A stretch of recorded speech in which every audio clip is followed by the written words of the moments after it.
Film के शुरू में हम देखते हैं कि एक आदमी एक लड़की को घसीट कर ले जा रहा होता है और उसे पूरी तरह पीट रहा होता है। फिर सीन शिफ्ट होता है और सूफिया नाम की एक लड़की को दिखाया जाता है जो अपने शौहर एलेक्स के साथ शहर से गांव अपने पुराने घर की तरफ जा रही होती है। हम देखते हैं कि एलेक्स के माथे पर चोट का निशान होता है, जिससे पता चलता है कि उसके साथ कोई हादसा पेश आया होगा। वहां पहुंचने के बाद सबसे पहले वो ब्रूक से मिलते हैं, जो वहां का केयर टेकर होता है। थोड़ी देर बाद सोफिया को उसकी दोस्त एमिली का फोन आता है और वो एलेक्स के बारे में पूछती है। सोफिया उसे बताती है कि एक बार गाड़ी चलाते समय उसकी लड़ाई एलेक्स के साथ हुई थी, जिसकी वजह से उनका हादसा हो गया था। एलेक्स को सर पर चोट लगने की वजह से वो 1 साल से न बोल पा रहा है और न ही उसे कुछ याद रहता है। एलेक्स थोड़ा पागल भी हो गया था। सोफिया इस हादसे की वजह खुद को मानती है, इसलिए वो एलेक्स को अपने आबाई घर ले आई है, इस उम्मीद से कि शायद उसकी याददाश्त वापस आ जाए। सोफिया बहुत परेशान होती है और उसे हर वक्त एलेक्स के हादसे का ख्याल आता रहता है। सोफिया की एक गलती की वजह से एलेक्स की सारी जिंदगी खराब हो गई थी। दोस्तों, आगे जाकर हम देखेंगे कि क्या एलेक्स की याददाश्त वापस आएगी या नहीं। सोफिया एलेक्स को बचपन की कुछ तस्वीर दिखाती है ताकि उसकी याददाश्त वापस आ जाए। फिर हम देखते हैं कि सोफिया एलेक्स को टैबलेट देकर सुला रही होती है। इसके बाद वो खुद दूसरे कमरे में जाकर सोने की कोशिश करती है। उसे घर में किसी के चलने की आवाज आती है। जब वो बाहर जाकर देखती है तो वहाँ कोई नहीं होता। फिर उसे ऊपर जाने का दरवाजा नजर आता है जो कि खुला होता है। वो उस दरवाजे से ऊपर एटिक में पहुंच जाती है। जब वो ऊपर आती है तो उसे कपड़े में ढकी एक पेंटिंग नजर आती है जिस पर सेल्विन डबोज लिखा होता है। जब सोफिया उस पेंटिंग से कपड़ा हटाती है तो वो ये देखकर हैरान रह जाती है, क्योंकि पेंटिंग में एक आदमी की तस्वीर होती है जो बिल्कुल एलेक्स की तरह दिखाई देता है। फिर सोफिया अपनी दोस्त एमिली को फोन करके ये बात बताती है, लेकिन उसकी दोस्त यकीन नहीं करती। वो कहती है कि हो सकता है कि ये सोफिया का वहम हो। वो कहती है ये पेंटिंग एलेक्स के किसी फैमिली मेंबर की होगी। फिर सीन शिफ्ट होता है। अगले दिन सुबह जब सोफिया रनिंग करके वापस आती है तो वो एलेक्स को उसकी कुछ पुरानी तस्वीर दिखा रही होती है। तब एलेक्स की कजन मार्गो वहाँ आती है और सोफिया को उनकी फैमिली हिस्ट्री के बारे में बताती है और फिर वहाँ से चली जाती है। सोफिया एलेक्स की रोजाना की प्रोग्रेस रिपोर्ट नोट करती रहती है और आज वो बहुत खुश होती है, क्योंकि एलेक्स ने आज एक खिलौने को पहचान लिया था। फिर कुछ देर बाद उसे पेंटिंग की याद आती है। सोफिया दोबारा ऊपर एटिक में चली जाती है और पेंटिंग को देखती है। फिर वो उस पेंटिंग को एलेक्स के सामने रख कर बातें कर रही होती है। तभी अचानक उसे नीचे से आवाज आती है। जब वो नीचे देखने आती है तो पता चलता है कि एलेक्स ने एक स्टैचू गिराकर तोड़ दिया है।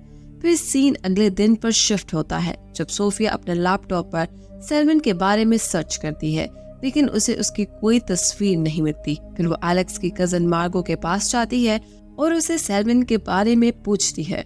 मार्गो बताती है कि सेल्विन ने कभी अपनी तस्वीर नहीं खिंचवाई। सोफिया फिर सोचने लगती है कि आखिर ये पेंटिंग किसकी है जो बिल्कुल एलेक्स की तरह है। मार्गो मजीद बताती है कि सेल्विन के पास एक लड़की हाउस कीपिंग करने आती थी जो सेल्विन को बहुत पसंद करती थी। सेल्विन उसकी पेंटिंग बनाता रहता था। फिर उसे पता चलता है कि उस लड़की का एक बॉयफ्रेंड है। ये जानकर एलेक्स को बहुत गुस्सा आता है। वो उस लड़की को घसीट कर उसके बॉयफ्रेंड के घर ले जाता है और वहाँ लड़की को उसके बॉयफ्रेंड को मार देता है। दोस्तों, हम समझ सकते हैं कि मूवी के आगाज में जो आदमी लड़की को घसीट रहा था वो सेल्विन था। फिर हम देखते हैं कि सोफिया को एक औरत मिलने आती है जो मार्गो के साथ रहती थी। वो बताती है कि इस घर में जो भी रहने आता है वो अजीब तरीके से मर जाता है। सोफिया उस पर यकीन नहीं करती और फिर वो औरत चली जाती है। दोस्तों, मज़ीद ऐसी वीडियोस देखने के लिए प्रीशा एक्सप्लेन को सब्सक्राइब करें और बेल आइकन पर लास्ट में क्लिक करें ताकि आपको आने वाली वीडियोस जल्दी मिल सकें। कुछ देर बाद सोफिया दोबारा एटिक में जाती है और सेल्विन की पेंटिंग को छूती है। अचानक सेल्विन पेंटिंग से बाहर आता हुआ दिखाई देता है। सोफिया बहुत डर जाती है और जल्दी से नीचे आ जाती है। खैर, अगले दिन सोफिया फिर एलेक्स को लेकर शॉपिंग मॉल जाती है। वहाँ एक पुलिस ऑफिसर एलेक्स से मिलती है जो उसकी पुरानी दोस्त होती है। एलेक्स पैनिक होकर उसे थप्पड़ मार देता है, जिसकी वजह से पुलिस ऑफिसर की नाक से खून निकलने लगता है। सोफिया उससे माफी मांगकर एलेक्स को घर वापस ले आती है। फिर हम देखते हैं कि सोफिया रात को सोई होती है और उसे महसूस होता है कि जैसे कोई उसका गला दबा रहा हो। वो उठकर आईने में देखती है तो उसके गले पर निशान होते हैं। सोफिया बहुत डर जाती है और वो एलेक्स को उठाकर वहाँ से जाने लगती है। जब वो बाहर जाती है तो देखती है कि ब्रुक्स को किसी ने मार दिया है। ये देखकर वो और ज्यादा डर जाती है। इसी वक्त पुलिस आ जाती है और सोफिया से तफ्तीश करने लगती है। पुलिस को एलेक्स पर शक होता है क्योंकि एलेक्स ने कुछ दिन पहले अपनी पुरानी दोस्त को थप्पड़ मारा था। सोफिया पुलिस को एलेक्स की हालत के बारे में बताती है तो पुलिस एलेक्स को गिरफ्तार करने के बजाय उसको घर तक महदूद कर देती है और उसकी निगरानी करने लगती है। फिर हमें दिखाया जाता है कि एलेक्स ऊपर एटिक में जाता है और सेल्विन की पेंटिंग को देख रहा होता है। एलेक्स की अजीब हरकतों से लगता है कि जैसे सेल्विन की आत्मा उसमें आ गई हो। फिर हम सोफिया को देखते हैं जो नहाने जा रही होती है। अचानक एलेक्स सोफिया पर हमला कर देता है। सोफिया बहुत डर जाती है मगर उसे पता चलता है कि वो एक ख्वाब देख रही थी। सोफिया को बहुत गुस्सा आता है और वो चाकू लेकर सेल्विन की पेंटिंग को डिस्ट्रॉय करने के इरादे से ऊपर एटिक में जाती है, लेकिन वो अपना इरादा बदल देती है और चाकू टेबल पर रख देती है। थोड़ी देर बाद सोफिया देखती है कि वो चाकू टेबल से गायब हो जाता है। सोफिया बहुत डर जाती है और सेल्विन की पेंटिंग की तरफ देखती है। फिर जब वो नीचे आती है तो एलेक्स के हाथ में वो चाकू देखती है।